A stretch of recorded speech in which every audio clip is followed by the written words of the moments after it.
तो किसी भी नवरात्रि के पहले जो अमावस्या पड़ती है, जिनके यहाँ पितृदोष होता है, काल सर्प दोष होता है, वास्तु दोष होता है, उनको ज्यादा कुछ नहीं करना होना। महाराज एक बेल का फल लीजिए। क्या लेना है? बेल का फल, बेलपत्री का जो फल होता है उसको ले लो। उसके अंदर का जो गुर्दा होता है, अंदर का जो भाग होता है, उसको निकाल लीजिए और उस बेल के फल में आटा सेक कर उसमें शक्कर मिलाकर उसको उसके अंदर भर लीजिए। अमावस्या के दिन सुबह 10 बजे से पहले उस बेल फल में जिसमें तुमने पंजेरी भरी है, आटा सेक कर भरा है शक्कर के साथ में, उसको अपने घर में घुमाने के बाद में जिसको काल सर्प दोष बताया है, पितृदोष बताया है या वास्तु दोष का स्मरण बताया है, घर में सब दूर घुमाकर अपने परिवार का हाथ का स्पर्श कराकर पीपल के पेड़ के नीचे खड्डा खोदकर उस बेलपत्र के उस फल को दाब दीजिए। उस फल को उसमें दबा दीजिए। महाराज केवल एक अमावस्या करना रहता है, पितरों के दोष से मुक्ति मिलती है और हमारे घर के कार्य सफल होना प्रारंभ हो जाते हैं। कार्य की सफलता होती है, कार्य में सफलता प्राप्त होने लगती है। हम तो कई बार कहते हैं महाराज जी, अगर ऐसा लगे किसी औषधि को आप ले रहे हैं, मालूम पड़े कि औषधि आपको लग नहीं रही है, शिव महापुराण की कथा करेंगे, मान लो औषधि आपको नहीं लग रही, आपने औषधि बहुत दिनों से ले रहे हो, कोई दवाई, मान लो आप किसी भी दवाई को ग्रहण कर रहे हैं और वो औषधि लगी नहीं रही है, वो शरीर को लगी नहीं पा रही और आप ठीक ही नहीं हो पा रहे, 15 दिन हो गए, 8 दिन हो गए, बताओ, उतना की उतना ही कैटरीना है, उतना ही उतना अपना भरा हुआ, वही की वही लीवर, वही की वही किडनी, वही की वही स्मरण, सभी कुछ वही वही है, उतने की उतना ही। बीपी भी ऊंचा नीचा चल रहा है पर लेवल में नहीं आ रहा, शुगर भी लेवल में नहीं आ रही, तो प्रयास करा करो महाराज, बेलपत्री के फल का जो गुर्दा है, अंदर का जो भाग है फल का, उसको पानी में गला लीजिए और प्रदोष की प्रदोष, कम से कम प्रदोष नहीं हो और बीमारी जरा दवाई लगी नहीं रही हो तो बिना प्रदोष के भी कर सकते हो, उसको पानी में गलाइए। आधा घंटा पानी में, जैसे आपको सुबह मंदिर जाना है 10 बजे, तो सुबह स्नान कर कर कम से कम 6:30-7 बजे उसको पानी में गला दीजिए और उस बेले के फल का गुर्दा से गला हुआ पानी शिव जी को ले जाकर समर्पित कर दीजिए। महाराज उस पानी में से थोड़ा सा 1 चम्मच पानी शिव जी पे चढ़ा हुआ लेकर आ जाइए। उस पानी को जो बीमार व्यक्ति है उसको औषधि देने से पहले मात्र आधी चम्मच से भी आधा चम्मच उसको दे दीजिए। भगवान शंकर का श्री शिवाय नमस्तुभ्यम का जाप कर कर उस पानी को देने के बाद अगर आप औषधि देंगे तो ये पक्का है कि औषधि अपना कार्य करना प्रारंभ कर देगी और वो स्वस्थ होना प्रारंभ हो जाएगा। वो स्वस्थ हो औषधि के शंकर पर चढ़ी हुई भस्म, शंकर पर चढ़ा हुआ बेलपत्र, शंकर पर चढ़ा हुआ एक पुष्प भी औषधि का कार्य करता है। पहले भी आपको कहा, जिसको चर्म का रोग हो जाता है, चमड़ी अगर कहीं सफेद पड़ जाए या कोई स्थान पर सफेद सफेद से चिट्टे पड़ जाएं, उसके लिए कहा है पूर्णिमा के दिन जब गाय अपने बछड़े को दूध पिला रही हो,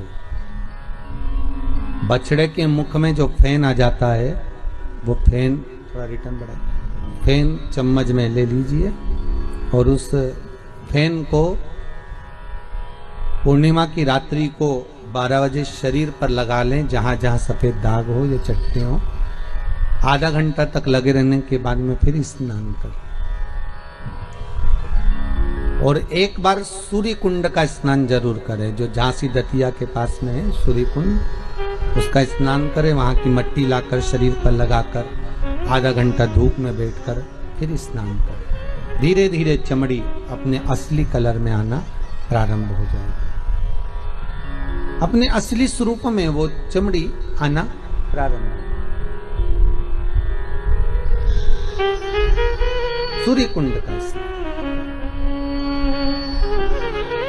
शिव महापुराण की कथा कर रही है कि 100 वर्ष की आयु में 50 साल तो तुम्हारे सोने में निकल जाते हैं।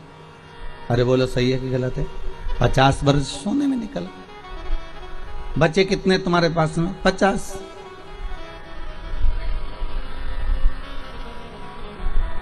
और उसमें भी 25 साल तो तुम्हें ये सोचने में निकल जाते हैं कि फिर कमाना कैसे है, आगे कैसे बढ़ना है, नौकरी व्यापार कैसे करना है, विद्या अध्ययन कैसे करना है, विद्या अध्ययन कैसे करना है, कैसे अपन को आगे बढ़ना है। कितने साल निकल गए? अब कितने बच्चे तुम्हारे पास में? मात्र 25। और 25 वर्ष में भी तुमको ये व्यवस्था करने में लग जाते हो कि बहन के घर जाना है, बच्चों का ब्याह करना है, शादी करना है, थोड़ा सा पैसा कमा कर एकत्रित करना है। मालूम पड़े वो 25 साल में से 10-12 साल तो तुम्हारे इसी में निकल गए। बचे कुछ थे थोड़े बहुत 5-10 साल बचे और वो ऐसी ही जिंदगी में निकाल दिए। भगवत नाम तो हुआ ही कहाँ।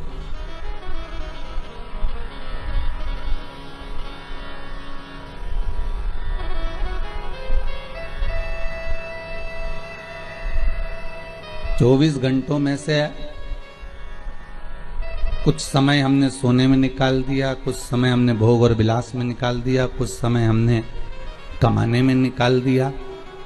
समय हाथ से जाता रहा।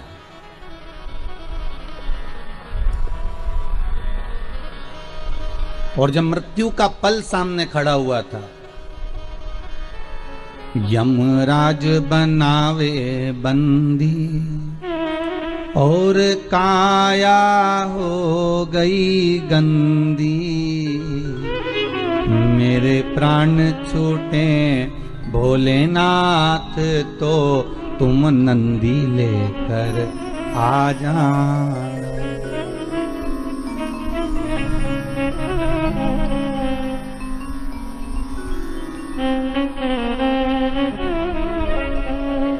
जब आए मरण का मौका, कहीं हो ना जाए धोखा, मेरी सैया छूटे नंदलाल तो तुम नैया लेकर आ जाना। जब घोड़ा मिले ना गाड़ी, चलने की हो तैयारी। जब घोड़ा मिले ना गाड़ी, चलने की हो तैयारी, मेरे प्राण छूटे भोलेनाथ तो तुम गौरा लेकर आ जाना।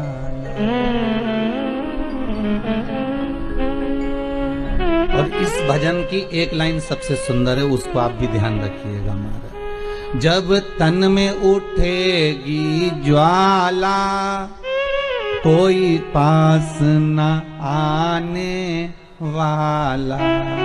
जब इस तन में आग लगेगी, जब इसको जलाया जाएगा, जब इस तन को आग लगाया जाएगा। और आज वही इस भजन को बनाए श्री नागर जी महाराज ने कई वर्षों पहले बना लिया था और उसकी लाइन आज सिद्ध करी जा रही है कि जब तन में उठेगी ज्वाला, कोई पास न आने वाला। तब हे भोलेनाथ इतनी कृपा करना कि आप नंदी लेकर आ जाना, क्योंकि परिवार नाते रिश्ते कुटुंब कबीले ये कोई साथ तो आने वाले नहीं।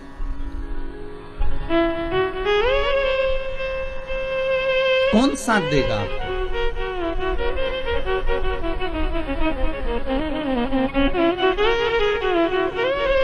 पहले तो कंधे पर भी तोप कर ले जाते थे, राम नाम सत्य कहते कहते। आज के जमाने में तो घर भी नहीं लाने देते, हॉस्पिटल से डायरेक्ट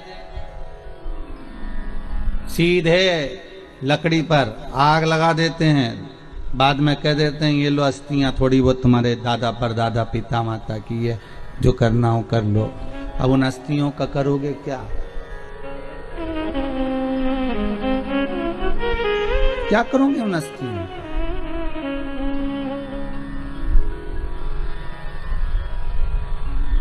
जब तन में उठेगी ज्वाला, कोई पास न आने वाला। सारे दूर खड़े खड़े देखते रहेंगे, आग लगाकर थोड़ी दूर पर खड़े हो जाएंगे, कोई साथ नहीं देगा।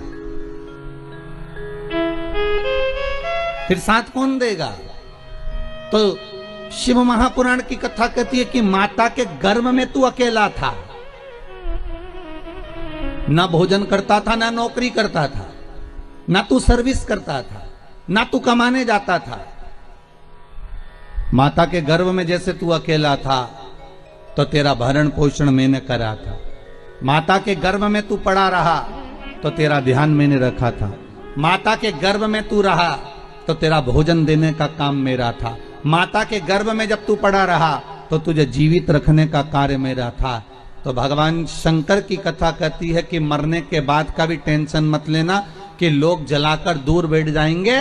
दुनिया के लोग दूर बैठकर तुझे देखते रहेंगे आग लगते हुए, पर शंकर कहते हैं कि तूने अगर मेरा एक बार भी नाम लिया है तो मैं नहीं देख पाऊंगा, मैं तुझे जाकर अपनी बाहों से लपेट लूंगा, अपनी बाहों से लगा लूंगा। किसी ने कहा शंकर भगवान को और कोई भस्म नहीं मिली रमाने के लिए?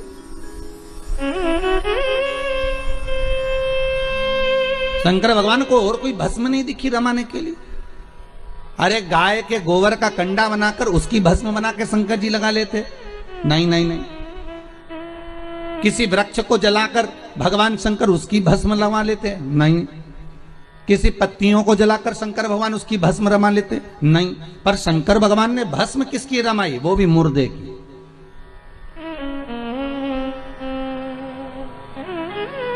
आखिर क्यों? किस लिए?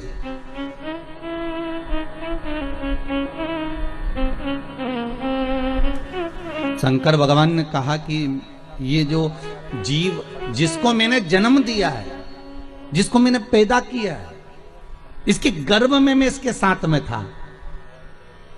परिवार वाले तो बाद में जब इसको बाहर निकाला गया, गोदी में लाकर दिया गया, और ये डॉक्टर सिस्टर ने जब इसको गोदी में दिया, तब लोगों ने प्रेम करा, तब इस लोगों ने स्नेह करा, तब लोगों ने इसको गोदी में लिया। पर इसके बाद तो जनता ने इसको संभाल लिया, फिर दुनिया ने इसको साथ लिया, पर अंदर तो मैं ही था 9 महीने तक।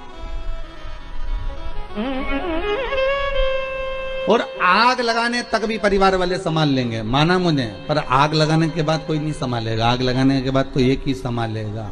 कौन? कालो का काल।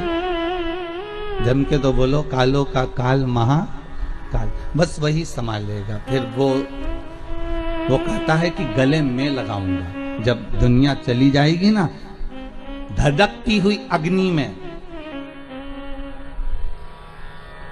धधकती हुई अग्नि में तुमने एक बार भी अगर शंकर का अनुमोदन करा है, शिव महापुराण का स्मरण करा है, शंकर की कथा का रसास्वादन ग्रहण करा है, शंकर की कथा को सुना है, तुमने अगर शिव का अनुमोदन करा है, तुमने शंकर की भक्ति को धारण करा है, तुमने शंकर के नाम स्मरण को धारण करा है, तो उस शिव का स्मरण कब होगा? जब लोग आग लगाकर चले जाएंगे, तब शंकर तुम्हारे से लिपटने के लिए आएगा, तुम्हारी उस भस्म को, तुम्हारे उस भस्म को अपने शरीर पर धारण करेगा कि ये मेरा है, ये मेरा।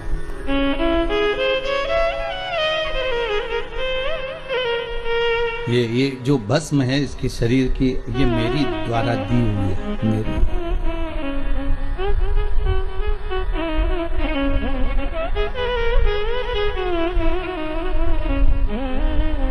तब शिव, तब शंकर, तब ओघड़ी, तब दयालु, तब दाता सामने खड़ा मिल जाए। फिर वही वाली बात आ गई कल वाली, अंत समय प्रभु आना पड़ेगा, वादा किया तो निभाना पड़ेगा। अंतिम समय में आपको आकर हमारे से जो वादा किया गया है उसको निभाना पड़े। तो भगवान भी कहते मैं निभाऊंगा, मना नहीं है, पर पहले तेरी चित्तवृत्ति में मैं समाहित होना चाहिए।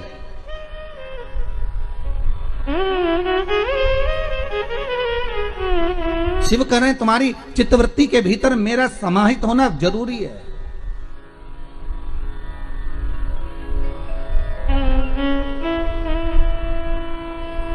अग्नि में, तलातल में, रसातल में, वायुचर में, थलचर में, जलचर में, प्रत्येक जीव में एक शंभू ही तो है, केवल एक शंभू।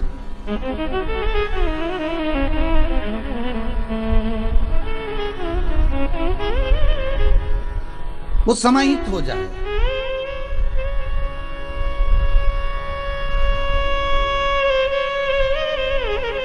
पांडे तारा में अखबार आता है क्या? अरे बोलो तो, अखबार आते हैं, पढ़ते हैं यहाँ? अच्छा, शहरों में भी लोग बहुत पढ़ते हैं, गांवों में भी बहुत पढ़ते हैं अखबार। जहां अखबार छपता है ना, वहां पर बहुत बढ़िया कोरा कागज आता है, बहुत बढ़िया, और उस कोरे कागज पर फिर न्यूज छापी जाती है। बोलो सही है कि गलत है? अरे बोलो तो, सही है ना? वहां न्यूज छापी जाती है। कितने अखबार निकलते हैं, ढेर। इतना कोरा कागज अखबार की उस कंपनी में, उस फैक्ट्री में आता है, उस छपाई मशीन में आता है, ढेर अखबार आएगा और लोग उस पर अखबार पर न्यूज छापेंगे।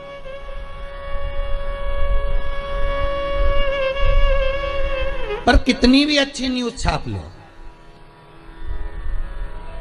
कितनी भी बढ़िया न्यूज छाप लो, आखिरी में उस अखबार के कागज पर पोया जलेबी ही खाएंगे। अरे बोलो सही है कि गलत है? मुरमुरा ही खाएंगे। उस अखबार के कागज पर तुम कितनी भी बढ़िया न्यूज छाप लो, पर वो अखबार के कागज पर भले कितनी भी जोरदार न्यूज छापो, अच्छी से अच्छी छापो, पर उस पर लोग मुरमुरा खाएंगे, या फिर पोया खाएंगे, या समोसा खाएंगे, कचौड़ी खाएंगे, जलेबी खाएंगे, या उस पर कुछ भी रखकर खाएंगे, पर वो अखबार का टुकड़ा बाद में किसी काम का नहीं रहेगा, फेंक दिया जाएगा। बोलो सही है कि गलत है? उसकी जो शांति वो घट गई, उसमें पोया जलेबी खाया गया। और मान लो जो कोरा कागज अखबार की फैक्ट्री में गया, जो कोरा कागज उस अखबार के कंपनी में गया,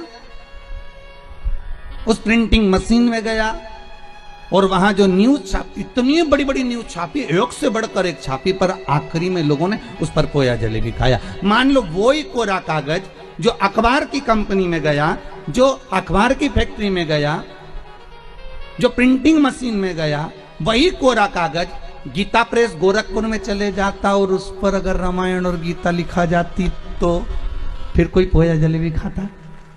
अरे बोलो तो जम के, कोई खाता पोया जलेबी? नहीं। फिर क्या करते उसको? लाल कपड़े में बांधकर, संजोकर, साध कर उसकी पूजन करते। फिर उस पर ना तो कोई पोया खाता, ना कोई जलेबी खाता, ना कोई मुरमुरा खाता। बस जैसे अखबार कंपनी में कोरा कागज गया तो उस पर न्यूज तो छपी, अच्छी अच्छी छपी, पर उसके बाद भी पोया जलेबी खाया गया। पर वही कोरा कागज जब गीता प्रेस गोरखपुर में गया और वहां प्रिंटिंग प्रेस पर रामायण की चौपाइयां, गीता के श्लोक जब लिखे गए, भागवत रामायण गीता लिखी गई, तो किसी ने उसमें मुरमुरा नहीं खाया, किसी ने उसमें समोसा नहीं खाया, किसी ने उसमें पोया जलेबी नहीं खाया। बस यही हमारा जीवन है। इस कोरे कागज को संसार की कंपनी में डालोगे तो यहां जो छपाई होगी वो मुरमुरा खाने की काम आएगी, और ये जो शरीर है इसको भगवान की भक्ति में डालोगे तो ऐसी प्रिंटिंग होगी कि ये भगवान के काम आ जाएगी। ये कोरा कागज है। इस कोरे कागज को तुम चाहो तो अखबार जैसा बना दो, इस कोरे कागज को तुम चाहो तो रामायण जैसा बना दो। ये कोरा कागज है, मर्जी तुम्हारी है कि कौन सी प्रिंटिंग मशीन में इसको प्रिंट करवाएं।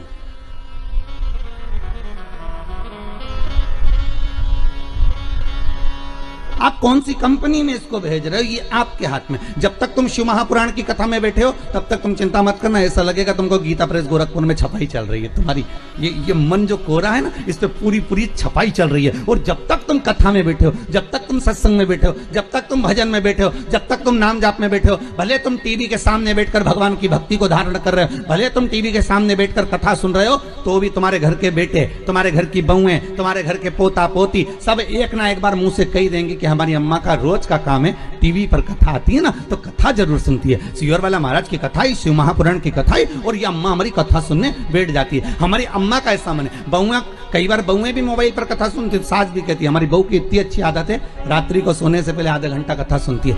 भले वो बहू दिन में क्या काम कर रही है, नहीं कर रही है, सास दिन भर क्या कर रही है, उसकी चर्चा नहीं होगी। चर्चा उसी की होगी जो तुम सत्संग में लगे हो, चर्चा उसी की होगी जो तुम धर्म में लगे हो, चर्चा उसी की होगी जो तुम संकीर्तन में लगे हुए हो, और किसी चीज की चर्चा नहीं है। इस कोरे मन को, इस कोरे शरीर को, इस कोरी चित्त वृत्ति को, इस मन को, आपका मन है कि आप अखबार जैसा इस पे न्यूज छापना हो तो न्यूज छापो, संसार की बातें करना हो तो संसार की बातें करो। उनकी अम्मा ने ऐसा कर दिया, उनकी बहू ऐसी कर गई, बताओ उनकी लड़की ने वहां शादी कर ली, बताओ उनने इतनी फैक्ट्री खरीद ली, बताओ उनने ऐसा कर लिया। ये न्यूज है, छापे जाओ। ये किसी काम आएगी क्या? जितनी छापोगे उतने लोग कहेंगे आओ ये तो दिन भर बुराई करे, इसका तो ऐसे ही काम है। और कोई अगर भगवान के भजन में लगा रहे, कोई अगर सत्संग में लगा रहे, तो लोग कहेंगे वाह वाह कितना जोरदार, बढ़िया, भगवान की भक्ति में डूबे हुए, भगवान का भजन कर। ये मन तुम्हारा है, ये चित्तवृत्ति तुम्हारी है। इसको मन को तुम कहां लेकर जाना चाहते हो? इस चित्तवृत्ति को आप कहां लेकर जाना चाहते हो? आप इस पे अगर चाहो तो पोया जलेबी भी खा सकते हो, आपका मन है। अगर आप चाहो तो गीता प्रेस गोरखपुर की छपाई करवा कर, अर्थात राम नाम कृष्ण नाम का स्मरण कर कर, शंकर के नाम का स्मरण कर कर, इस मन को जैसे संत तुकाराम, नामदेव, मीरा, कर्मा, नरसिंह मेहता, ध्रुव, प्रहलाद, इन्होंने अपनी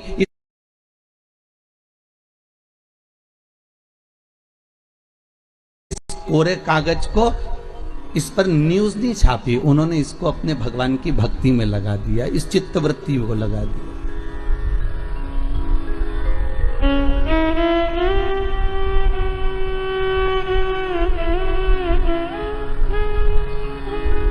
फिर उन्होंने इस संसार सागर से कोई मतलब रखा ही नहीं।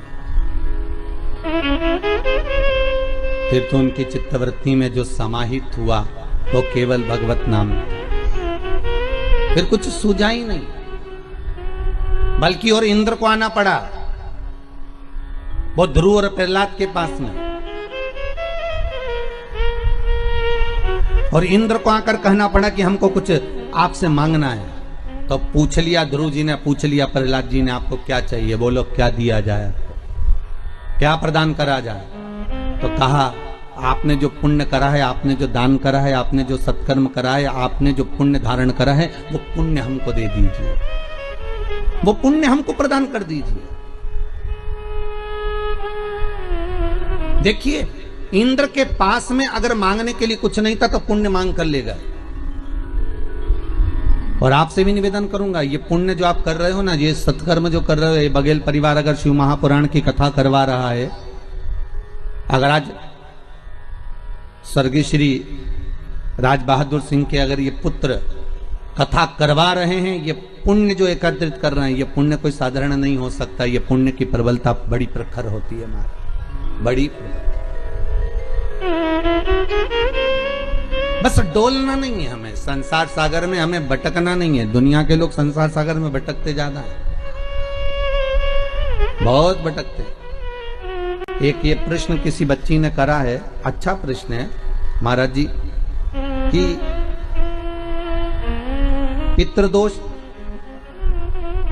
और काल सर्प दोष परिवार में क्यों लगता है, उसका क्या कारण है? किसने प्रश्न करा, जरा हाथ उठाइए। अच्छा माता जी आपने करा।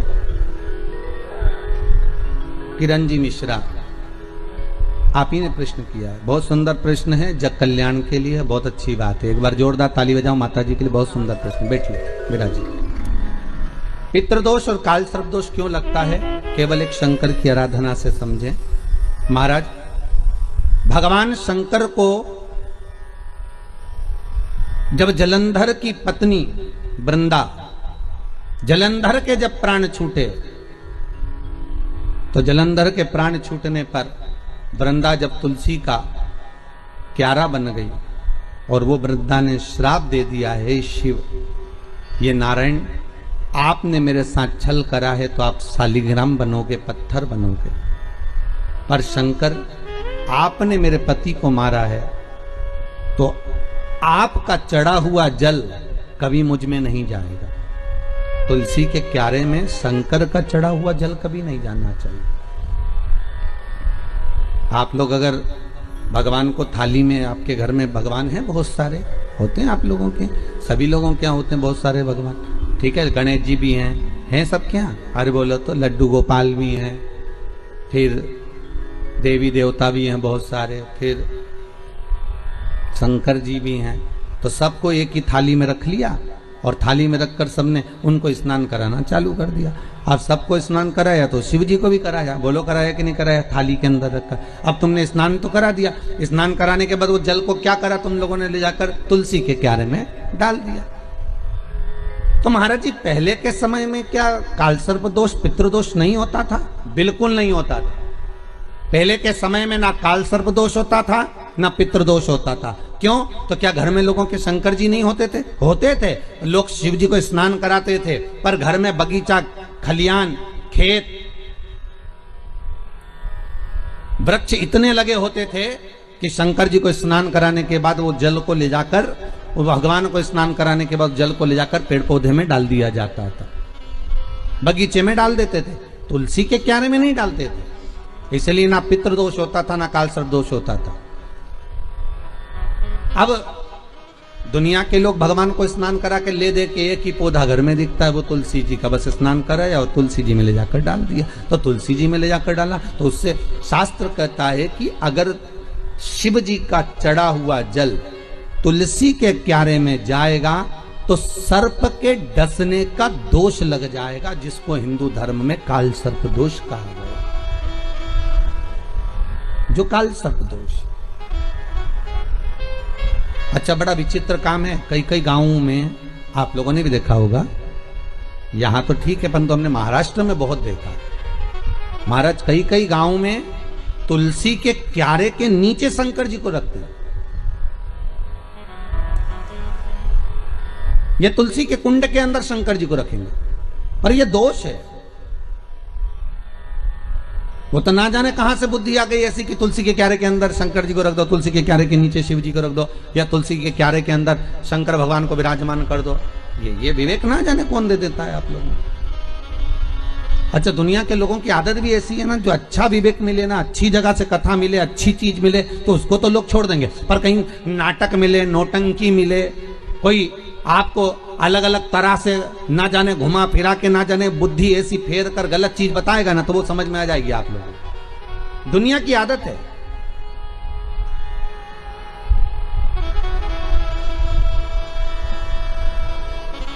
अरे जरा सा गलत देखने पर अश्वत्थामा की बुद्धि फिर सकती है। रात्रि के समय पर अश्वत्थामा बैठे हुए थे,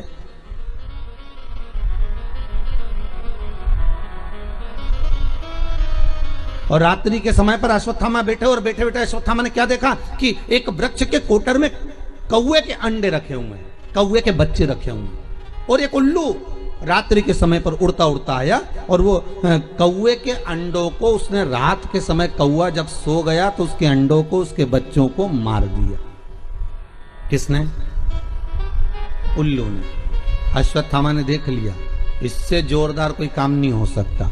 अगर ये पांडव जीते, नेत्र खुलने के बाद अगर नहीं मर रहे, तो एक काम करता हूं, जैसे उल्लू रात को आया और उसने कौवे के अंडों को मार दिया, कौवे के बच्चों को मार दिया, तो अश्वत्थामा ने भी विचार करा एक काम करता हूं, मैं भी सोते समय पर जाता हूं और मार देता हूं। और अश्वत्थामा ने करा क्या, जब पांडवों के पुत्र सो रहे थे और अश्वत्थामा उनको सोते हुए को मार आया, सोते हुए। बस केवल रात्रि को एक जरा सा एक लीला देखी और उस बुद्धि में, अश्वत्थामा के उस विवेक में वो समाहित हो गया। गलत चीज लोगों की बुद्धि में तुरंत आ जाती है कि हाँ हाँ उसने ऐसा करा, उसने तुलसी जी के क्यारे में शिवलिंग रखा तो अपन भी रख लो, उसने ऐसा करा तो अपन भी ऐसा कर लो, उसने यूं करा तो अपन भी ऐसा कर लीजिए। पर शंकर की कथा करें नहीं भाई, ये थोड़ा वंचिता होना चाहिए महाराज। जो शास्त्र सम्मत हो उसका स्मरण करना चाहिए।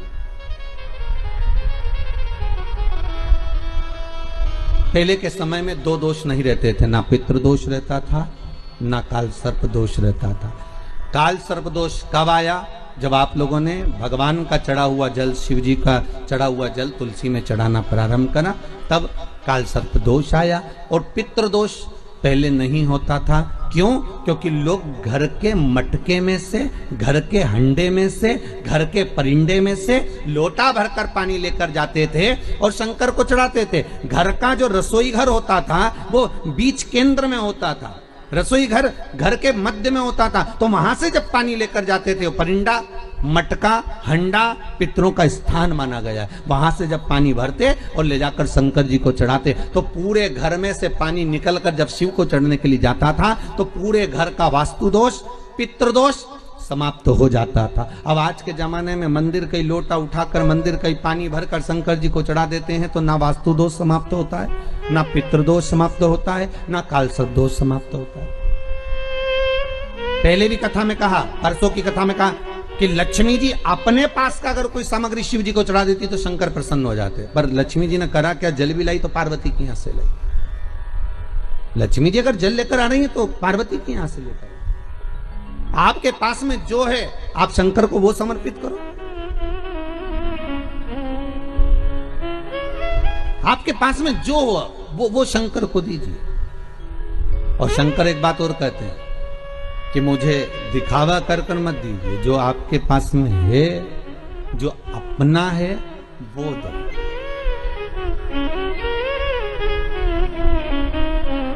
और जो श्रेष्ठ हो, श्रेष्ठ, जो श्रेष्ठ है वो दीजिए। कहा मात्र एक चावल का दाना, कितना, जम के बोलिए, एक चावल का दाना शंकर जी को चढ़ाओ, पर आखा चढ़ाओ। कैसा चढ़ाना है? आखा, मतलब खंडित नहीं होना चाहिए। एक बेलपत्र शिव जी को चढ़ाओ, पर आखी चढ़ाओ। 4 दिन में आज हमारा दिल बड़ा खुश है। 5वें दिन उसका एक कारण है। 5 दिन से 4 दिन से शंकर जी पे जो बेलपत्र चढ़ रही थी पोथी पर, वो सब जजमान जो तोड़ कर दे देते थे, खंडी, टूटी फूटी सब चढ़ जाती। पर आज भले छोटी सी बेलपत्र है, पर आज जो चढ़ी है बाबा की कृपा से वो पूर्ण चढ़ी है। तो आज दिल खुश हो गया ये देखकर कि शिव महापुराण पर आज जो बेलपत्र समर्पित करी वो भले कम चढ़े, भले कम चढ़ा, एक चावल का दाना चढ़ा पर आखा चढ़ा।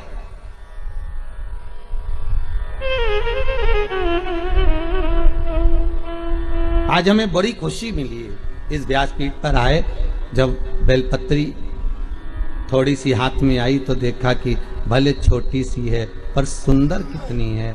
आज बाबा इसको अंगीकार करेंगे, स्वीकारेंगे। शिव महापुराण की पोथी नहीं होती महाराज।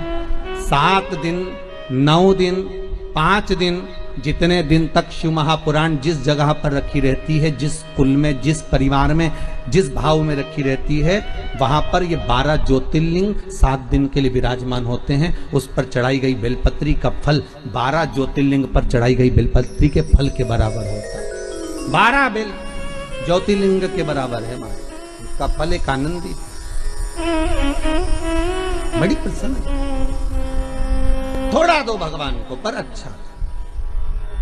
पर दुनिया के लोगों की आदत ये थी, अच्छी चीज होती ना वो अपने लिए रख लेते। बहुत अच्छी साड़ी है तुम्हारे पास में तो बहू को दे दोगी, और अच्छी साड़ी है तो तुम अपनी बेटी को दे दोगी। साड़ी थोड़ी भी गड़बड़ है तो भागवत पे चढ़ा दोगी, इतनी खुश होकर चढ़ाओगी, भागवत महारानी पे चढ़ा दी। अब तुम सोचोगे भागवत जी पे साड़ी चढ़ा दी, और वो साड़ी जो किसी काम की नहीं, वो साड़ी जो किसी के काम की नहीं, जब तुम्हारी बेटी के काम की नहीं, तुम्हारी बहू के काम की नहीं, तुम्हारे काम की नहीं, तो तुमने जो भागवत जी पे चढ़ाई वो महाराज की पत्नी पहनेगी? अरे बोलो तो कहीं नहीं पहने। तुमसे ज्यादा जोरदार महाराज की पत्नी तो कहीं पहने ऐसी साड़ी? किस काम की हो? इसलिए शिव महापुराण भले थोड़ा लग जाए, लोगों को लगता है कि महाराज जी ऐसी बात बोल, पर एक चढ़ाओ पर अच्छा चढ़ाओ, एक चावल का दाना चढ़ाओ अच्छा चढ़ाओ, एक बेलपत्र चढ़ाओ भगवान को पर वो अच्छी चढ़ाओ, एक पुष्प चढ़ाओ अच्छा चढ़ाओ, एक वृक्ष की पत्ती चढ़ाओ पर अच्छी चढ़ाओ, एक दुर्वा चढ़ाओ पर अच्छा चढ़ाओ, एक लोटा पानी चढ़ाओ पर अच्छा चढ़ाओ, दिल से चढ़ाओ। हमें नहीं लेना मंदिर का पानी, हमें नहीं चाहिए मंदिर का जल, हमें तो घर से लेकर जाएंगे, भले इतना सा लेकर जाएं, वो चढ़ाएं।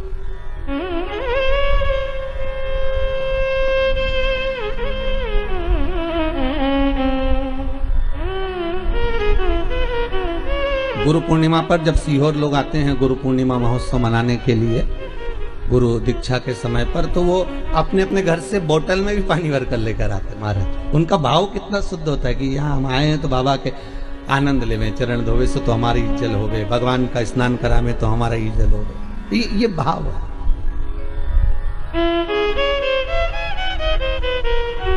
अभी सीहोर में रुद्राक्ष महोत्सव था, आप में से कुछ लोग पहुंचे भी होंगे। कौन कौन पहुंचा था? आप लोग हाथ उठाए, पहुंचे भी थे।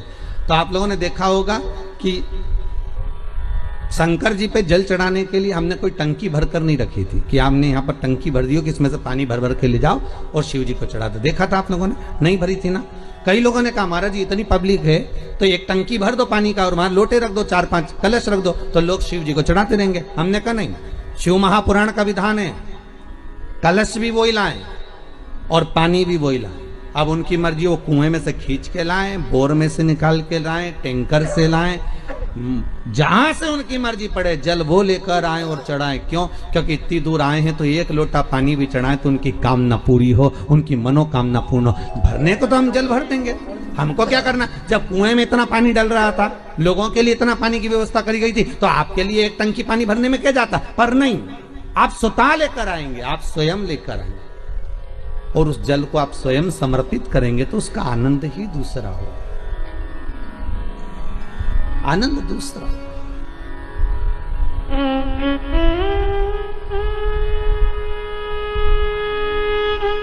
गंगा जली खोली है कभी किसी ने? किसी के यहाँ गंगा जली खुली है? अरे बोलो तो सही। शादी में, ब्याह में या कोई गंगा जी भर के लेकर आते हैं और फिर गंगा जली खोलते हैं, पंडित जी पूजन कराते हैं। खोली है सब लोगों ने? तो गंगा जली खोलते हैं तो उस गंगा जली के खोलते समय गंगा जी का सुहाग चढ़ाते हैं। बोलो चढ़ाते कि नहीं चढ़ाते? साड़ी चढ़ाएंगे, बिछुड़ी चढ़ाएंगे, चूड़ी चढ़ाएंगे, सब चढ़ाएंगे, फिर लोटा भी भरेंगे, फिर कलश पूजन भी होगी, फिर गंगा जी को लेके भी आएंगे, फिर मैया आती भी है, शरीरों में लोग हिलते भी हैं, सब कुछ होता है। फिर वहां पर गंगा जी की अगर वस्त्र चढ़ाया, गंगा जी का सुहाग चढ़ाया, गंगा जी की पूजन करी, तो साथ में एक की पूजन और होती है, वो भागीरथ जी की होती। बोलो होती कि नहीं होती? फिर भागीरथ के कपड़े चढ़ते, धोती चढ़ेगी, गमछा चढ़ेगा, कुर्ता का कपड़ा चढ़ेगा, जनेऊ चढ़ेगी, भागीरथ जी के कपड़े भी चढ़ेंगे कि भागीरथ जी के कपड़े चढ़ाए। क्यों चढ़ाते हैं? उसका कारण क्या है? क्योंकि गंगा को लेकर आने वाले श्री भागीरथ जी महाराज,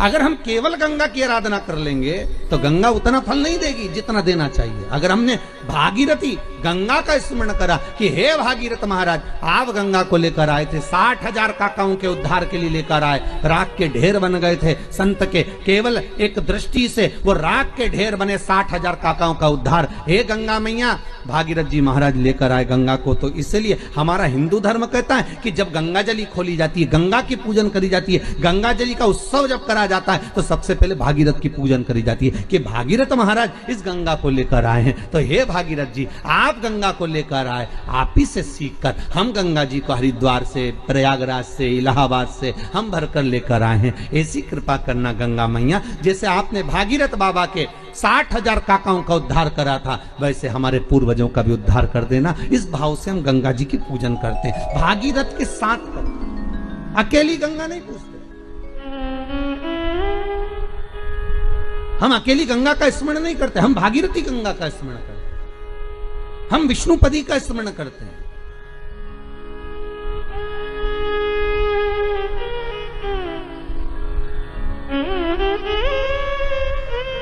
तू अकेली ना रहे, सर्व जगत के सुख के लिए तू आनंद देने वाली मां है प्रकट।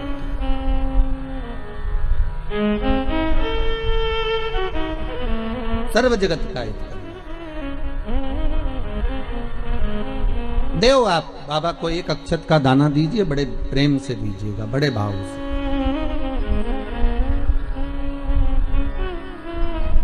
एक साधे सब सधे, सब साधे विसरा। आप अगर शिव जी का भजन कर रहे हो तो शंकर की भक्ति में ऐसे डूब जाओ कि फिर शिव के सिवा कोई सुहाए नहीं। शंकर की भक्ति में ऐसे डूब जाओ हर एक में शंकर दिखे। कृष्ण की भक्ति में ऐसे डूब जाओ कि हर एक में कृष्ण नजर आए। राम की भक्ति में ऐसे डूब जाओ कि सब जगह राम नजर आए।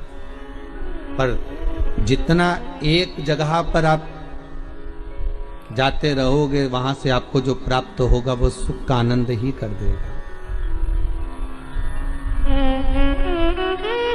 सुखानंद शिव महामृत्युंजय।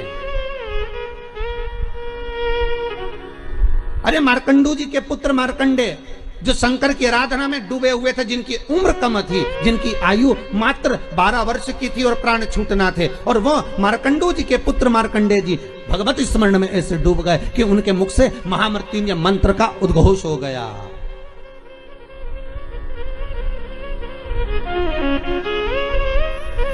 भगवान शिव के नाम का उद्घोष हो गया। जैसे नंदी महाराज शिलाद नाम का ब्राह्मण, जिनको ऋषि भी कहा गया है, जिनका नाम था शिलाद। क्या नाम है उनका? जम के बोलिए। शिलाद ब्राह्मण है, ऋषिवर है। और शिलाद ब्राह्मण है, ऋषि हैं,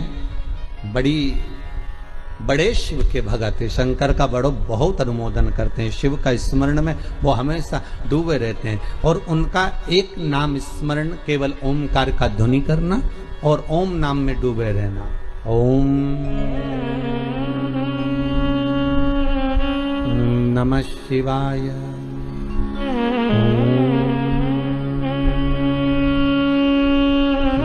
नमः शिवाय। ओम नमः शिवाय। भगवान शिव की भक्ति में डूबे। अब उनकी धर्मपत्नी से संतान नहीं, औलाद नहीं, बड़े दुखी है, बड़े दुखी। अच्छा, संतान नहीं हो, किसी नारी की गोद अगर, स्त्री की गोद अगर खाली रह जाए तो भी दुख होता है उसको कि मेरे घर में औलाद नहीं, संतान नहीं। हम कई बार कहे, आज फिर कहते हैं, ये टेस्ट भी बाद में कराना, सारी जांचें बाद में कराना। एक बार शंकर का भजन कर कर देखना। पिछले वर्ष कथा में तुमरुका जी की जो कथा कही थी, यूट्यूब पर डली हुई, अगर आप लोगों ने नहीं सुनी हो तो उसको निकालना यूट्यूब पर। श्री तुमरुका शिव महापुराण की कथा हमने कही थी, तुमरुका जी का व्याख्यान, उसमें वर्णन किया था।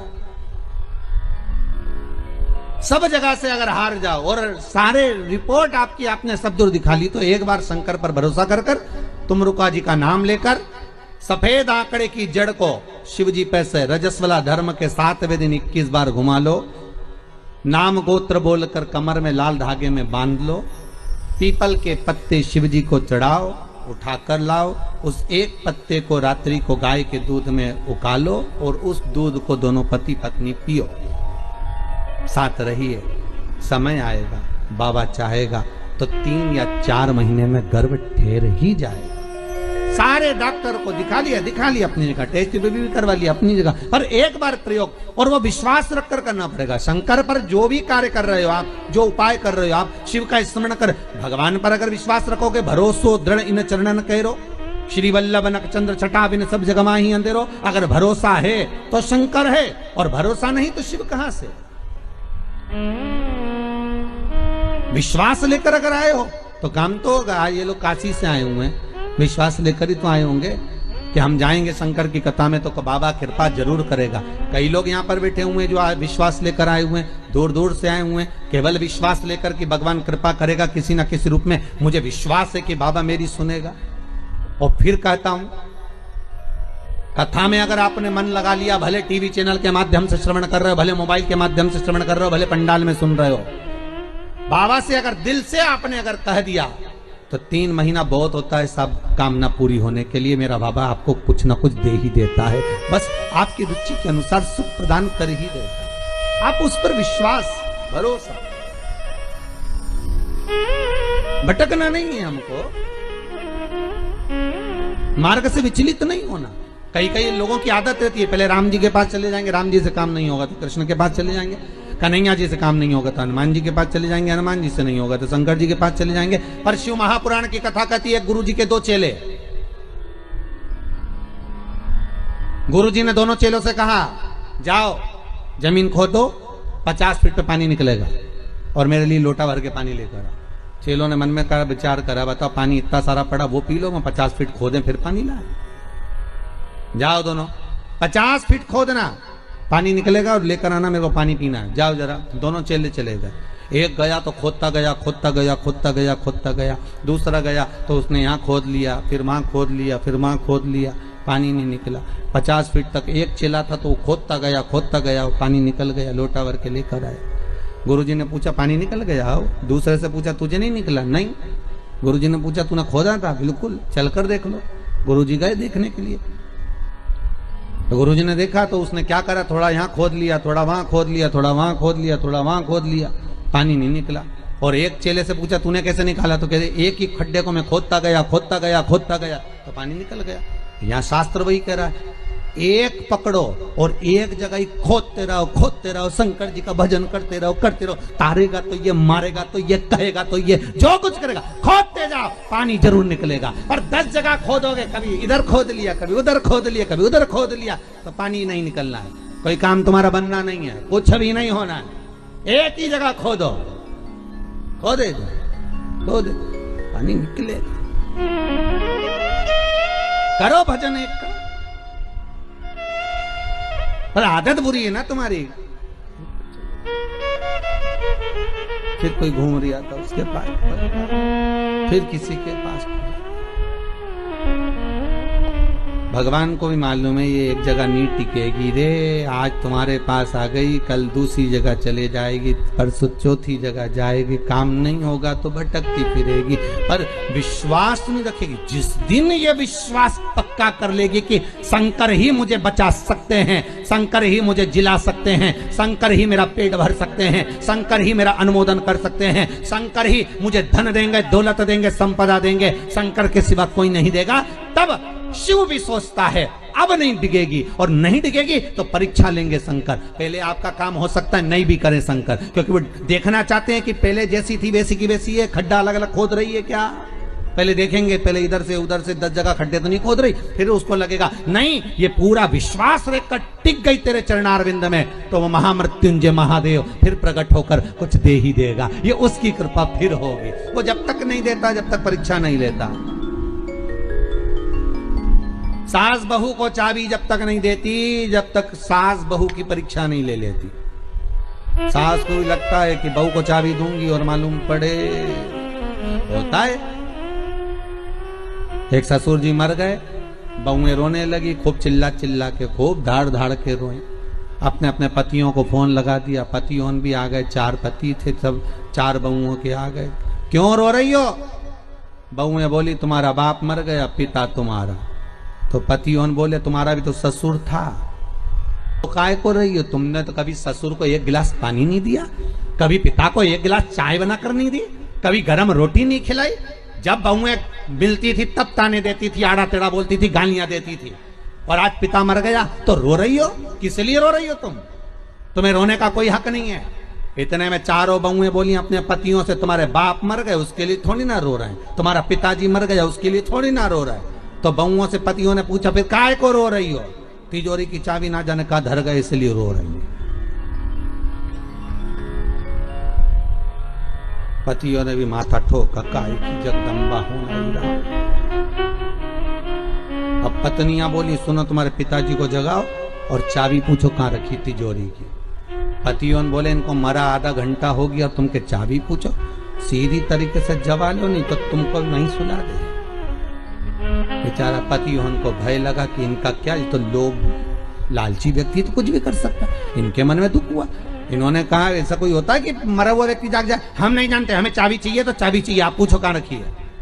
डॉक्टर साहब को बुलाया, डॉक्टर साहब बताओ हमारे पिताजी को थोड़ी सी देर के लिए जगा दो, बस जग जाएं और उसके बाद में चाबी बता के भले मर जाए, ऐसी कुछ कृपा कर दो। डॉक्टर साहब बोले 80,000 का एक इंजेक्शन लगेगा, हम लगाएंगे, पिताजी जाग के बैठेंगे, उतनी देर में पूछ लेना चाबी कहाँ रखी है, बताएंगे, फिर वो मर जाएंगे, ठीक है? पर जल्दी पूछना, इतना टाइम तक जिंदा नहीं रहेंगे हो। लगाओ 80,000 लाओ।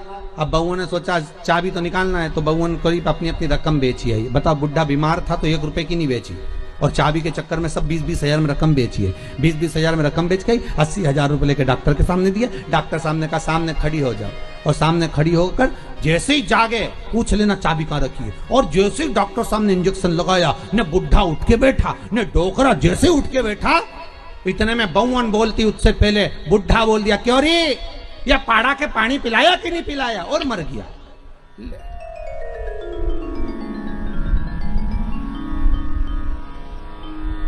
अब बउअन तो और चिल्ला चिल्ला के रोने लगी। डॉक्टर साहब वंस मोर, एक बार फिर से डॉक्टर साहब बोले ला 80,000, फिर इंजेक्शन लगाऊंगा, अब की बार पाड़ा के पानी पिलाया, अब भैंस के पिला के मर जाएगा। ला अभी जगाऊं मैं, जगाने में क्या,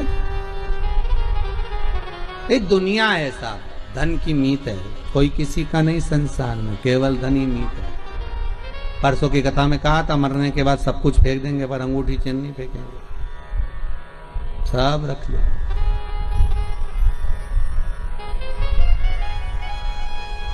कौन फेंक रहा?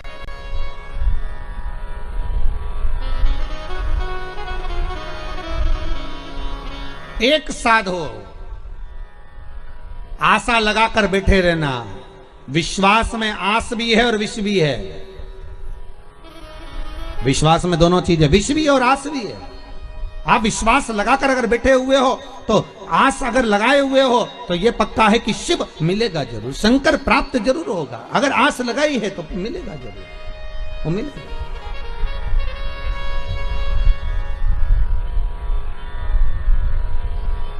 परमात्मा से अगर मन चित्त वृत्ति रमाए हुए हो तो प्राप्ति जरूर होगी।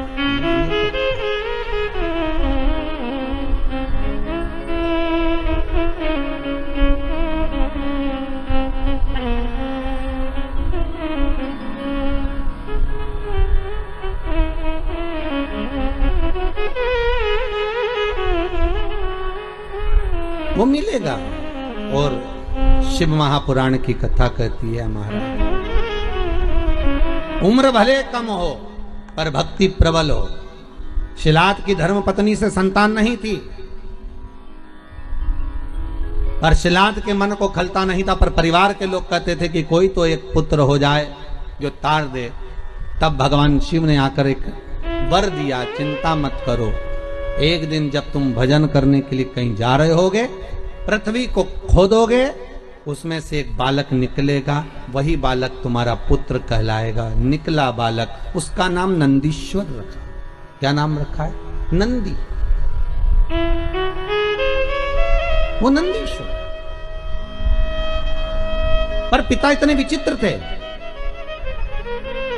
अरे दुनिया के लोग कहते हैं शंकर जी के मंदिर में नंदी क्यों होना चाहिए। दुनिया के लोग कहते हैं आखिर नंदी ने ऐसा कौन सा पुण्य करा कि भगवान शंकर के दरवाजे पर नंदी सदा के लिए विराजमान हो गया। कहते हैं शंकर से ज्यादा आराधना नंदी की भी करेंगे तो उसकी भक्ति प्राप्त होगी। तो नंदीश्वर में ऐसा क्या सुख है? नंदीश्वर क्यों शंकर के मंदिर में इतने सारे गणों में केवल एक नंदी ही क्यों बैठ गया? क्यों नंदी का होना क्यों जरूरी है शंकर मंदिर में? बिना नंदी के शिव पूजा क्यों नहीं जाती है?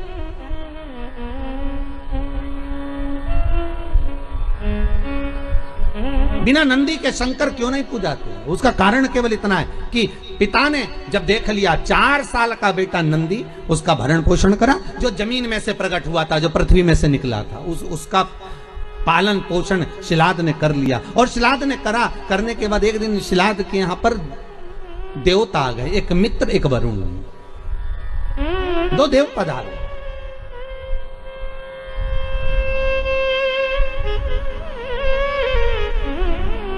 दो देव, मित्र और वरुण दोनों पधारे। और जब दोनों देव जब आए दोनों की सेवा में, आज शिलाद ने एक काम करा, अपने छोटे से पुत्र को लगा दिया कि इनकी सेवा करना। जाओ, मेरा आपसे भी निवेदन है, बहुत भाव से कहूंगा,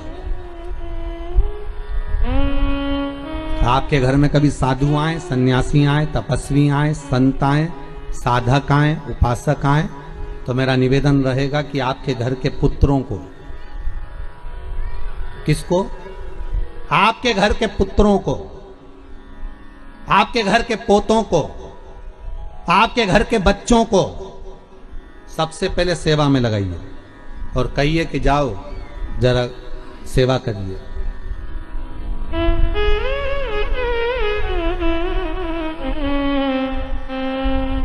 जाओ सेवा में लगो, जरा करो सेवा, करिए।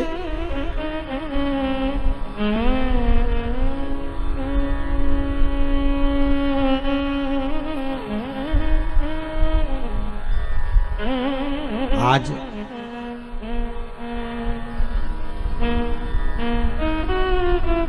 यदि ये यजमान परिवार कथा करा रहे हैं तो इनके बच्चे भी तो देख रहे हैं ना कि हमारे चाचा, हमारे पिताजी, हमारे काका, हमारी काकी, हमारे ताऊ, हमारी दादी सब शिव महापुराण की कथा का पूजन कर रहे हैं, अर्चना कर रहे हैं, भक्ति कर रहे हैं, तो उनके मन में भी तो सेवा का भाव जागेगा। वो भी तो मन में जागृत करेंगे कि हमें भी सेवा करना चाहिए, हमारा भी सेवा का भाव उत्पन्न होता है कि हम भी भगवती स्मरण करें।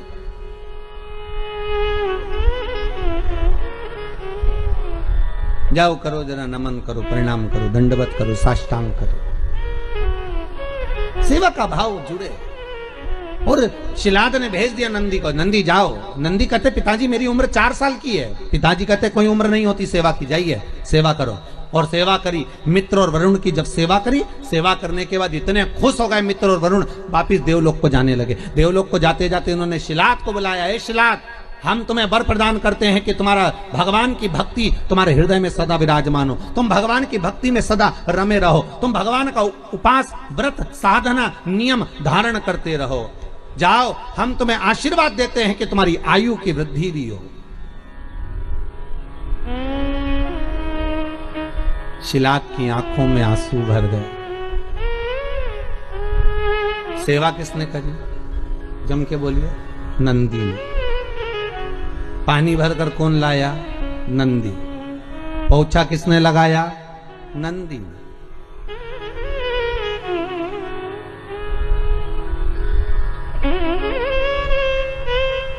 पोछा कौन लगाया? नंदी।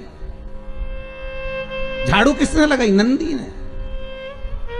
झूठे बर्तन किसने उठाए? नंदी ने। सेवा कौन कर रहा है? नंदी। और आशीर्वाद किसको मिल रहा है? नंदी के पिता को, शिलाद को। शिलाद की आंख में से आंसू बह गए। हाथ जोड़कर वरुण जी और मित्र कहा, प्रभु कृपा करिए, ये बताओ आप सारा आशीर्वाद मुझे दे रहे हो और सेवा नंदी ने करी है, आप उससे कोई आशीर्वाद नहीं दोगे?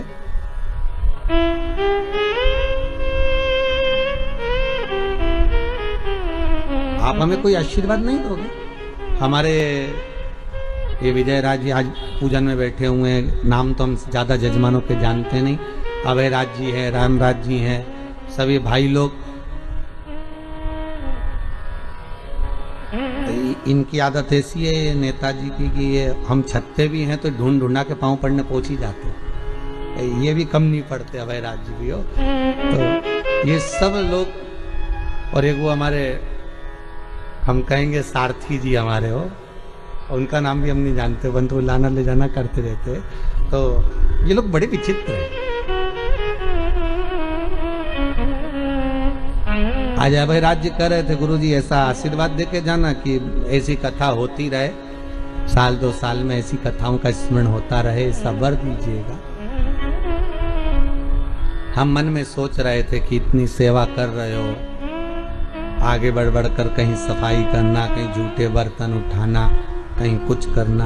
भले मुंबई में आप रहते होंगे, नौकर आपके बहुत काम करते होंगे, पर यहाँ आप सेवा में लगे हो शंकर की, तो ये विश्वास है कि आशीर्वाद हम क्या देंगे, आशीर्वाद तो हमारा शंभू देगा कि वो कृपा कर ही देगा। हम क्या वर देंगे, हम किसी को आशीर्वाद वगैरह नहीं देते हो। हमारा तो काम है कथा करना, कथा से नीचे उतरे आप जैसे हो गए हैं। और हम फिर कहते हैं हमसे ज्यादा विश्वास हमारे बाबा पर करना, शंभू पर करना, शंकर पर करना। जितना सीहोर वाला गुरुजी तुम्हारा साथ नहीं देगा उतना शंकर साथ देगा। सीहोर वाले तो आपके जैसे ही हैं, मनुष्य हम भी हैं और मानव हम भी हैं।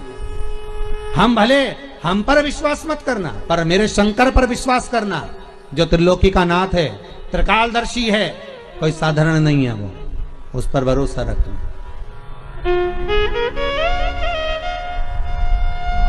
हम क्या दे, वरुण और मित्र आशीर्वाद दे रहे हैं तो शिलात को दे रहे हैं, और शिलात की आंखों से आंसू बह रहा है कि आशीर्वाद मिलना था मेरे पुत्र नंदी को और आशीर्वाद मिल रहा है शिलात को। शिलात कर रहे हैं मुझे वर मत दीजिए, अगर आशीर्वाद देना है तो नंदी को दीजिए।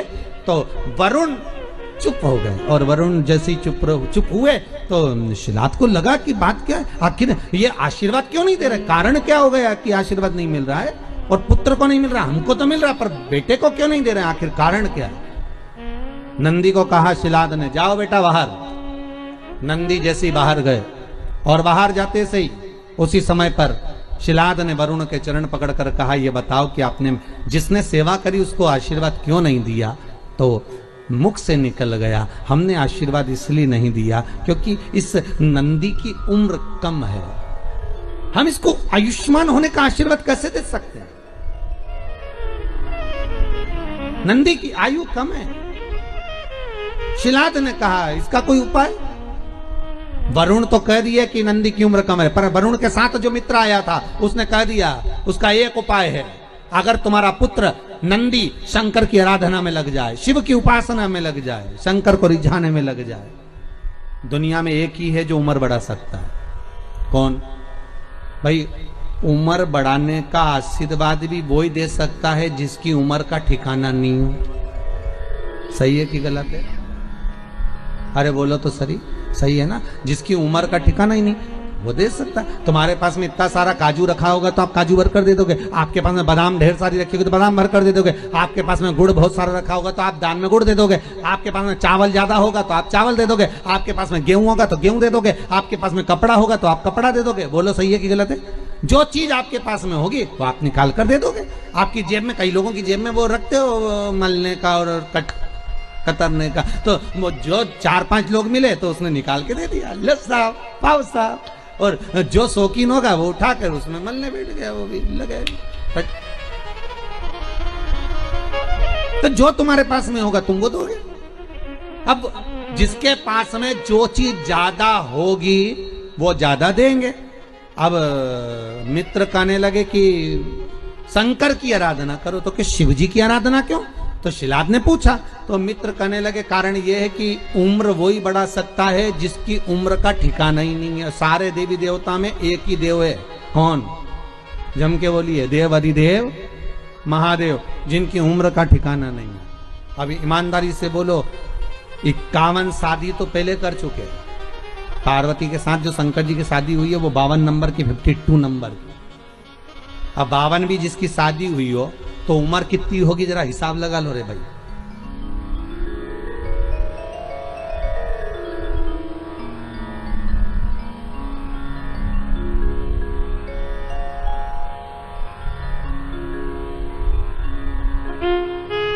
जैसे लाइट आई आप लोगों ने हाथ जोड़कर क्या मांगा, हमारी भी इतनी करा देना कि नहीं? 52 शिव की। जब पार्वती जी के साथ में बावर हो रही थी शिव जी की, तो माता पार्वती जी की मां मीनावती ने समझाया था कि शिव तो ठहरे कैलाशी, हरि घोरा पछताओगी, और बूढ़े जोगी के संग में तुम कैसे रह पाओगी। ये बूढ़े जोगी। तो पार्वती जी बोली मैया एक बात बताओ, आपने कहा शंकर बूढ़े, तो इनकी उम्र बता दो। और आपके यहाँ भी मैं निवेदन करूंगा पूरे पांडे तारा में कोई ऐसा हो जो शंकर जी की उम्र बता दे तो जरूर बता देना भैया। किसी को मालूम हो कि शंकर की उम्र कितनी थी? है शंकर की उम्र कितनी है किसी को नहीं मालूम। तलातल रसातल, अरे भगवान विष्णु भगवान ब्रह्मा के ही कई अवतार हो गए पर शंकर वही की वही रह गए, शिव वही की वही है।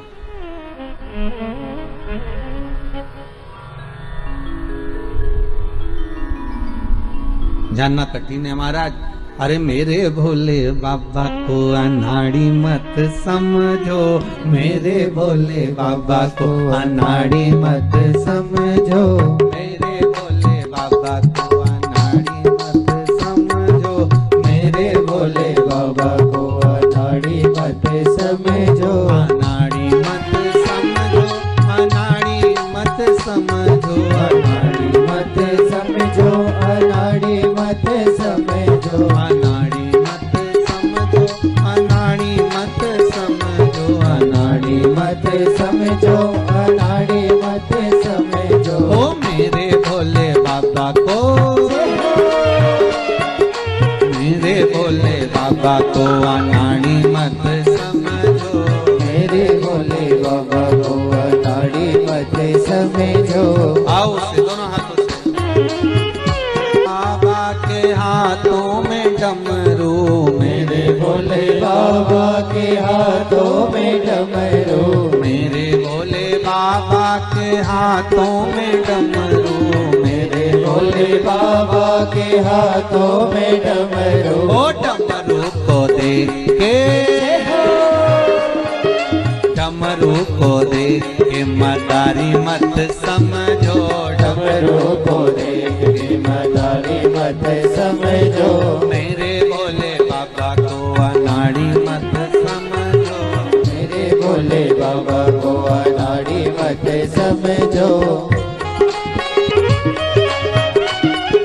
मेरे भोले बाबा के गले में सांप है, मेरे भोले बाबा के गले में सांप है, मेरे भोले बाबा के गले में सांप है, मेरे भोले बाबा के गले में सांप है। ओ सांप को देख के,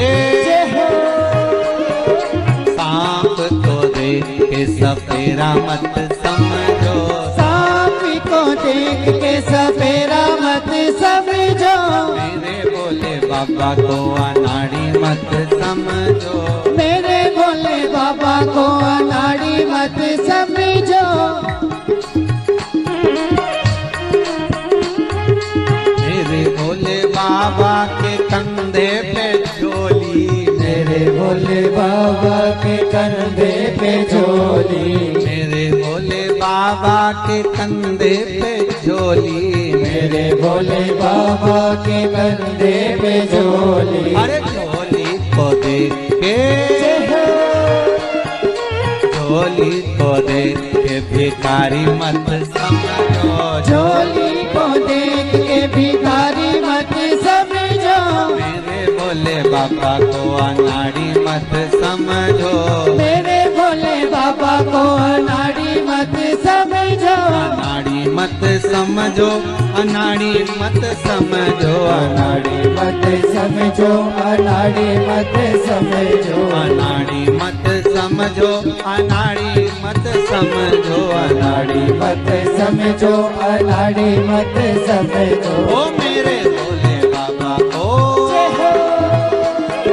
मेरे भोले बाबा को अनाड़ी मत समझो, मेरे भोले बाबा को अनाड़ी मत समझो, मेरे भोले बाबा को अनाड़ी मत समझो, मेरे भोले बाबा को अनाड़ी मत समझो, मेरे भोले बाबा को अनाड़ी मत समझो, मेरे भोले बाबा को अनाड़ी मत समझो, मेरे भोले बाबा को अनाड़ी मत समझो, मेरे भोले बाबा को अनाड़ी मत।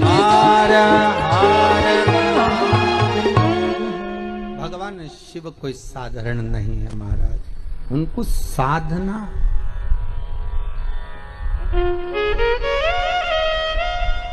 नंदी शिव की आराधना में लग गए। ऐसी आराधना नंदी ने शंकर की करी, ऐसी आराधना करी।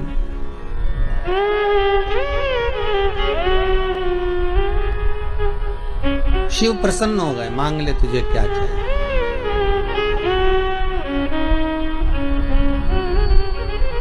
शायद दुनिया में कोई नंदी जैसा होगा जो शंकर से क्या मांग रहा है, ये सोचिए, विचारिए।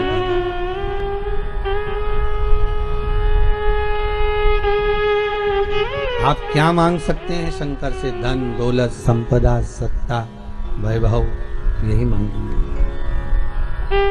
और यदि कुछ और भी मांगा तो यही मांगेंगे कि सुंदर काया हो मेरी, सुंदर काया। महापुराण की कथा कह रही है कि नंदी ने कोई धन नहीं मांगा, नंदी ने यह भी नहीं कहा कि आप हमारी उम्र बढ़ा दो।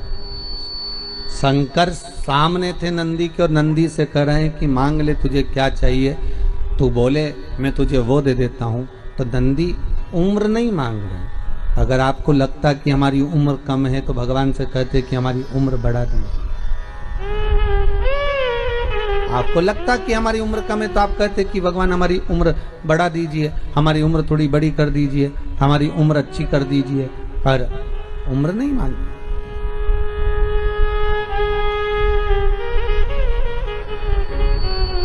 हमें उम्र नहीं है। नंदी कह रहे हैं भोलेनाथ बस इतनी कृपा कर दीजिए कि आप मेरे साथ हर पल, हर घड़ी, हर क्षण, हर समय आपका और मेरा साथ बना रहे।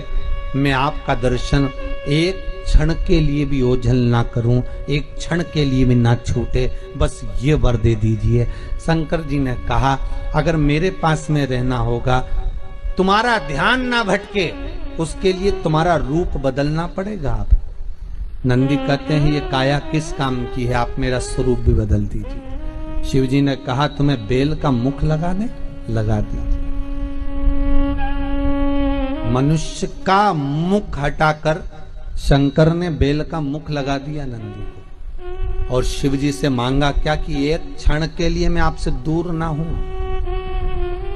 एक क्षण के लिए मैं आपसे दूरी ना बनाऊं। आप मेरे सामने और मैं आपके सम्मुख में हूं। शिव जी ने तथास्तु कह दिया। तथास्तु। जरा विचार करिएगा कितनी सुंदर चरित्र है।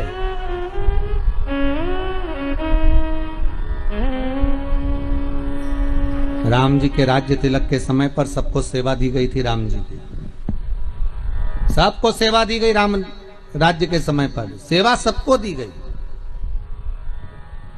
करो सेवा। लक्ष्मण जी को भी सेवा मिली, सीता जी को भी सेवा मिली, सेवा हनुमान जी को भी मिली। जब कोई सेवा नहीं मिली थी तो भगवान राम को जब जमाई आए तब चुटकी बजाने की सेवा दी गई। सबको सेवा मिली, सबने मांगा। राम जी से भी सबने कहा कि हमको ये दो, हमको ऐसा प्रदान करो, हमको वैसा प्रदान करिए।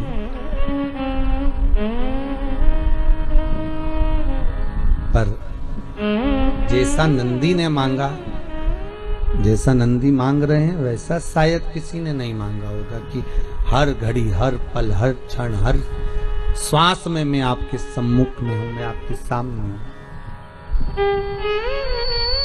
हर पली, हर पल, हर घड़ी में, हर क्षण में।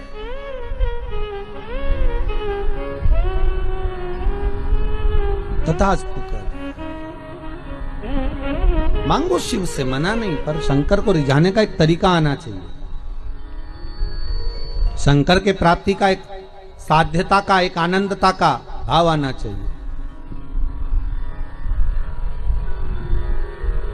राम राम रटते रहो जब तक घट में प्राण, कबहू तो दीन दयाल के भनक पड़ेगी कान। जपते रहो, भगवत स्मरण करते रहो, नाम जाप, नाम स्मरण, नाम संकीर्तन करते रहो। और आपकी चित्तवृत्ति में जब नाम स्मरण का सुख अपने आप समाहित हो जाएगा,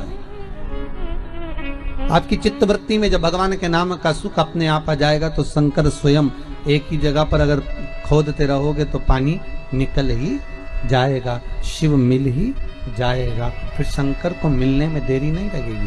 तारकासुर के 3 पुत्र थे, तारकाक्ष, विदुमाली और कमलाक्ष के 3 पुत्र।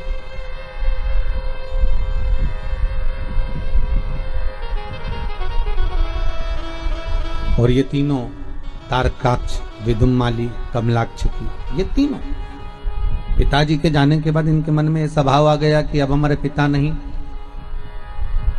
अगर हम देवताओं से द्वेष लेंगे तो मारे जाएंगे, तो देवताओं से हमें द्वेष भी नहीं लेना है। एक काम करना है, पहले देवताओं का हम तप साधना कर कर उनसे वर प्राप्त कर लें। तो तीनों ने वर प्राप्त करा, वर मांगा ब्रह्मदेव से, ब्रह्मा जी से कहा हमारे प्राण ना छूटे, हम अजर और अमर हो जाएं, ऐसी कृपा कर दो। ब्रह्मदेव कहने लगे ये कभी नहीं हो सकता कि तुम अमर हो जाओ।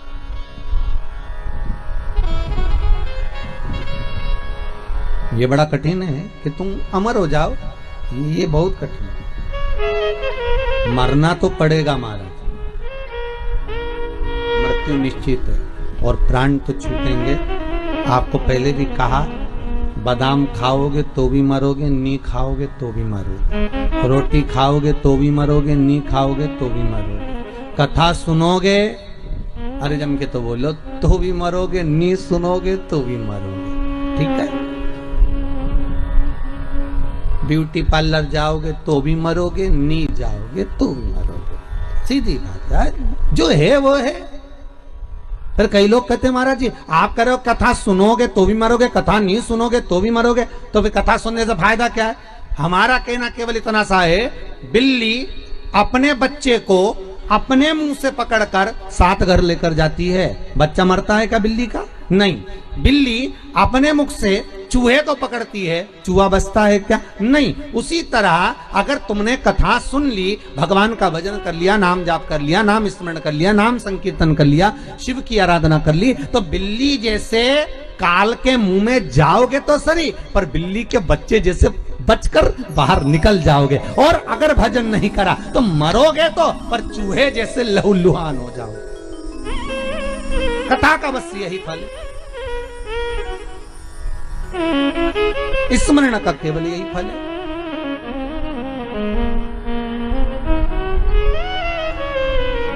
भजन का केवल यही फल है, और उस भजन के फल का आनंद यही रहेगा कि आप तो कह दिया, ब्रह्मा जी बोले तुम्हें मरना तो पड़ेगा, तारकाक्ष विदुमाली कमलाक्ष की तुम्हें मरना तो पड़ेगा, मृत्यु तो निश्चित है, मरना पड़ेगा। आ गई तो जाना तो पड़ेगा, बस इतना है, घबराना नहीं, डरना नहीं, थोड़ी देर शांत होकर उस शंभू का स्मरण करना, थोड़ी देर शांत होकर उस शिव का नाम जाप करना। श्री बोलो एक बार, श्री शिवाय नमस्तुभ्यम। फिर से बोलिए, श्री शिवाय नमस्तुभ्यम। एक बार जब लगे कि आज थोड़ा सा दिल विचलित है तो थोड़ा थोड़ा जानना तो है, मरना निश्चित है, आज नहीं तो कल।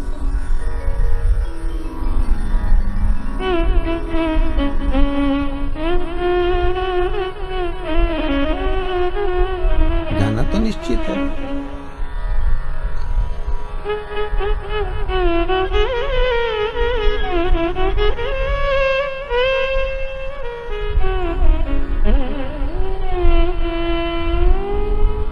एक निश्चितता है मृत्यु की, बस भजन करते हुए, कीर्तन करते हुए, नाम स्मरण करते हुए जाएं तो एक आनंद की अनुभूति होगी, आनंद की अनुभूति। शिव कथा कर रही है, शंकर का अनुमोदन कर रहा है, शिव महापुराण की कथा वर्णन कर रही है। हे तारकाक्ष,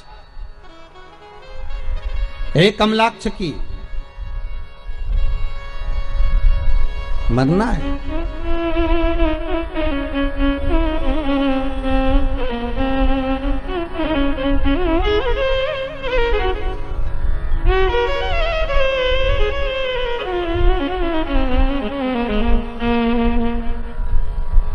और जब मृत्यु एक निश्चित जगह पर है, शिव महापुराण की कथा में, गरुड़ पुराण में स्पष्ट कहा गया, जब माता के गर्भ से बच्चे का जन्म होता है, नाल कटती है, और नाल कटते समय, जिस समय नाल कटी, जन्म हुआ, बस उसी समय पर तुम्हारे मरने की तारीख, घड़ी, पल, दिन, तिथि निश्चित हो जाता है कि ये इतनी बजे, इतनी घड़ी में, इतने पल पर, इतने क्षण में इस जगह पर प्राणों को छोड़ेगा। ये निश्चित है, ये तारीख, पल, घड़ी, क्षण सब निश्चित हो गया।